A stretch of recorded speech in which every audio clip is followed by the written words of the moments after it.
Olá, meu povo! Esse é o segundo vídeo dessa semana, tá bom? Bem-vindo ao Comente Bíblia aí. Vamos ao Oséias capítulo 14, no versículo 1, onde diz: Volte, ó Israel, para o Senhor seu Deus. Seus pecados causaram a sua queda. Preparem o que vão dizer e voltem para o Senhor. Peçam-lhe, perdoa todos os nossos pecados e, por misericórdia, recebe-nos para que te ofereçamos os frutos dos nossos lábios. A Assíria não nos pode salvar, né? Então, bom, não montaremos cavalos de guerra, nunca mais diremos nossos deuses aquilo que as nossas próprias mãos fizeram, ou seja, nunca mais vamos chamar de deuses aquilo que nós fizemos, né? Fabricamos, porque tu amas o órfão. Eu curarei a infidelidade deles e os amarei de todo o meu coração, pois minha ira desviou-se deles. Serei como o orvalho para Israel, ele florescerá como o lírio, como o cedro do Líbano, aprofundará suas raízes. Seus brotos crescerão, seu esplendor será como o da oliveira, sua fragrância como do cedro do Líbano. Os que habitavam à sua sombra voltarão, reviverão como o trigo e florescerão como a videira, e a fama de Israel será como a do vinho do Líbano, ok? Então, lá no Oséias 14, versículo 9, no final, diz que os caminhos do Senhor são justos, os justos andam neles, mas os rebeldes, neles tropeçam. Bom, terminadas aqui as profecias do profeta Oséias, para o rei do norte, estamos ainda no ano 723, Samaria é sitiada por 3 anos, né? 3 anos sitiada. Imagine aí a desgraceira que fica uma cidade quando é sitiada por 3 anos. Ou se rende ou morre. Difícil, viu, irmão? Vamos lá, segundo o livro dos Reis, capítulo 17, verso 5, diz que o rei da Síria invadiu todo o país, marchou contra Samaria e sitiou por 3 anos. Segundo o Reis 18, verso 9, vai dizer que no 4º ano do reinado de Ezequias, que no caso é rei de Judá, o 7º ano do reinado do Oséias, esse que traiu a Síria e estava em aliança com o Egito, né? 7º ano do Oséias, filho de Elá, rei de Israel. Salmanassé, rei da Síria, marchou contra Samaria e a cercou. 2 anos depois, ou seja, ano 721 a.C., Samaria foi tomada pela Síria, certo? No 9º ano do reinado de Oséias, o rei assírio conquistou Samaria e deportou os israelitas para a Síria. Ele os colocou em Hala, em Gozã, do rio Abor, e nas cidades dos Medos. Já ouviu falar no Império Medo? Império Persa? Pois é, Persa depois, né? Então veja bem, aqui a capital praticamente do Império Assírio, nesse momento, é Nínive. E aqui nós queremos registrar mais uma vez a possibilidade de sabermos o motivo do ódio tão grande que o profeta Jonas, que profetizou há pouco tempo aí na história, né? Ele tinha um ódio mortal contra Nínive. Provavelmente ele sabia já o que ia acontecer. Ele sabia que a Assíria iria fazer isso tudo aqui, certo? Segundo Reis, ainda capítulo 17, versículo 7, diz que tudo isso aconteceu porque os israelitas haviam pecado contra o Senhor seu Deus. Prestaram culto a outros deuses, seguiram os costumes das nações que o Senhor havia expulsado diante deles, praticaram mal secretamente contra o Senhor. Quando se diz secretamente, parece que a coisa funciona bem, né? Secreto, oculto, ocultismo, né? É um negócio que ninguém vê, assim, não é uma coisa que não é pública, mas parece que cresce e sorrateiramente vai se espalhando, né? Secretamente. Em todas as cidades eles pecaram contra o Senhor nesse quesito. Construíram altares idólatras, ergueram colunas sagradas e postes ídolos ou postes sagrados em todo o monte alto, debaixo de toda árvore frondosa. Em todos os altares idólatras queimavam incenso, como faziam as nações que o Senhor havia expulsado de diante deles. Prestaram culto a ídolos, embora o Senhor houvesse dito não façam isso. O Senhor advertiu Israel e Judá por meio de todos os seus profetas e seus videntes. Mais uma vez aparece aqui vidente junto com profeta.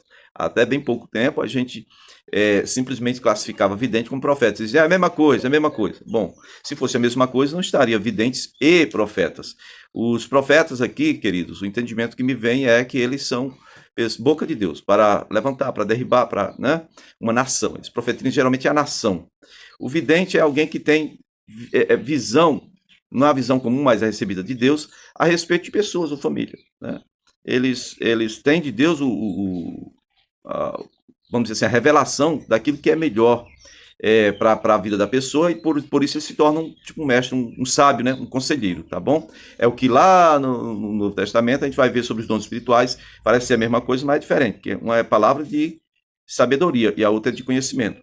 Então, conhecimento aqui, no caso, profeta. Sabedoria é o vidente. Ele é um sábio que tem boas palavras do Senhor para dar direção para a vida daqueles que precisam de uma direção. Então, nós estamos aqui lendo, narrando em 2 Reis 17, versículo 13 ainda diz: desviem-se dos seus caminhos, obedeçam às minhas ordenanças e aos meus decretos, de acordo com a lei que eu vos ordenei. Ou seja, o povo de Israel é dado a desviar-se. Então, o que o Senhor está propondo aqui é: desviem-se dos seus desvios, né? Eles são bons para desviar-se de Deus? Por que eles não são bons para desviar-se dos desvios deles, né? Mas eles não quiseram ouvir, foram obstinados, rejeitaram os seus decretos e a aliança que ele tinha feito com os seus antepassados. Seguiram um ídolo inútil, tornando-se eles mesmos inúteis. Imitaram as nações ao seu redor, abandonaram todos os mandamentos do Senhor seu Deus e fizeram para si ídolos de metal na forma de bezerros e postes sagrados de Azerá. Inclinaram-se diante de todos os exércitos celestiais e prestaram culto a Baal. Baal e Azerá, você lembra que em Israel, a mulher do Acabe, a Jezabel, tinha 450 profetas de Baal, e tinha mais 400 de Azerá. A Jezabel é da região de Sidom, Tiro, Sidom, aí ainda existe no mapa até hoje. Sidom é a terra dela, e isso veio de lá, tá bom? Era onde era uma divindade.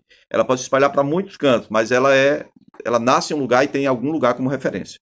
Azerá era de Sidom, assim como Dagon é dos filisteus, né? Moloque é dos moabitas, e assim por diante, o Milcom, né? Certo? Versículo 14 diz: eles não quiseram ouvir, foram obstinados, rejeitaram os seus decretos, aliança e tal, né? Verso 16: abandonaram todos os mandamentos do Senhor, fizeram, então, aqui, esses deuses. Agora o versículo 17 é muito grave.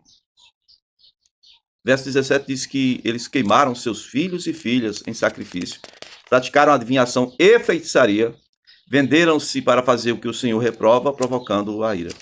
Isso é 2 Reis 17, 17. Vou repetir: queimaram seus filhos e filhas em sacrifício, praticaram adivinhação e feitiçaria e venderam-se para fazer o que o Senhor reprova. Aí está a questão do que eu falei, oferecer o filho em holocausto e adivinhar pela fumaça, né? Então o Senhor se indignou e os expulsou da sua presença. Só a tribo de Judá escapou nesse momento. Depois vai vir o do Judá também. Verso 19 diz: mas nem Judá obedeceu aos mandamentos do Senhor, seu Deus, né? Seguiu também os costumes dos reis de Israel. Verso 20: por isso o Senhor rejeitou todo o povo de Israel e o afligiu e entregou nas mãos de saqueadores até expulsá-lo da sua presença. Quando o Senhor separou Israel da dinastia de Davi, ou seja, reino do norte e reino do sul, dinastia de Davi é Judá, é o reino do sul. Quando o Senhor fez isso, os israelitas escolheram como rei Jeroboão, filho de Nabate, né? É outro que não tem nada a ver com que o Senhor, com a escolha do Senhor. O Senhor profetizou, o Senhor revelou que ele seria, mas não foi escolha do Senhor. Isso aqui é segundo a presciência de Deus, né? Ele mandou que um profeta dissesse para ele que ele iria reinar. E aí o Jeroboão, filho de Nabate, induziu o povo a deixar de seguir o Senhor e cultuar aos ídolos, né, aos bezerros. Isso foi um interesse político, mais do que religioso. Jeroboão não queria que o povo ficasse descendo lá para ajudar, para Jerusalém, para ir no templo. Então, criou as formas de culto lá para competir. Dois bezerros, um em Dan e outro em Betel. Verso 22, que os israelitas permaneceram em todos os pecados de Jeroboão, não se desviaram deles, não é? Até que o Senhor os afastou de sua presença, conforme os havia advertido por meio dos seus servos profetas. Assim, o povo de Israel foi tirado de sua terra e levado para o exílio na Assíria. Ok? É isto aí. Segundo Reis capítulo 18, versículo 12, diz que isso aconteceu porque os israelitas não obedeceram ao Senhor seu Deus, mas violaram sua aliança. Tudo que Moisés, servo do Senhor, tinha ordenado, não ouviram nem obedeceram. Agora eu quero que você leia em sua casa o Salmo de número 80, que foi mais ou menos nessa época que ele foi escrito, meu povo. Bom, então agora a queda definitiva de Israel já aconteceu, foi levado para a Síria, né?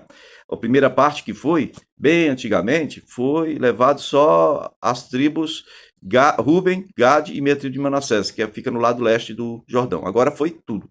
Foi, né? Samaria foi sitiada, eles tomaram conta do reino do norte tudo, só escapou Judá. Estamos no ano 721 antes de Cristo.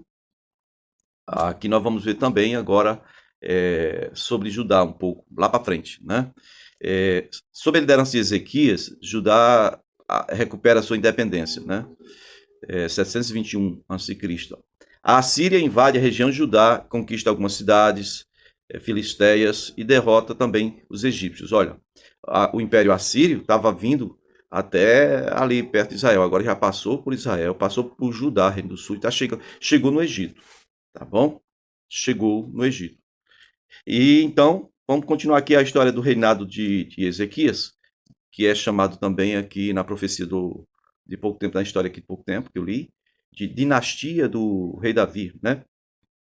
O rei Acás, agora que ele estava ainda governando junto com Ezequias, ele morreu nesse ano 721 a.C., certo? E Ezequias agora está reinando sozinho, e chegamos ao ano 717, ano 717 a.C., certo? Bom, vamos falar aqui, a morte do rei Acás está em 2 Reis, capítulo 16, versos 19 e 20, e eu vou ler em 2 Crônicas 28, versos 26 e 27, onde diz que os demais acontecimentos do seu reinado, todos os seus atos, do início ao fim, estão escritos nos registros históricos dos reis de Judá e de Israel. Acás descansou com os seus antepassados e foi sepultado na cidade de Jerusalém, não na cidade de Sião, ou no túmulo dos reis, né? Onde Davi foi sepultado. Diz aí, mas não nos túmulos dos reis de Israel. Por quê? Porque Acás fez loucura em Israel. Ele acabou com o culto, proibiu o culto, ele levantou ídolos em todo Judá, em toda esquina, é a expressão que diz, ele chegou a queimar seus filhos, né? Tá bom? E aí nós entramos agora no livro do profeta Isaías, que vai agir mais fortemente nessa época aqui, na época do rei Ezequias, tá bom? Rei de Judá, na época desse exílio de Israel, né, na Síria, que também foi profetizado por ele, de certa forma.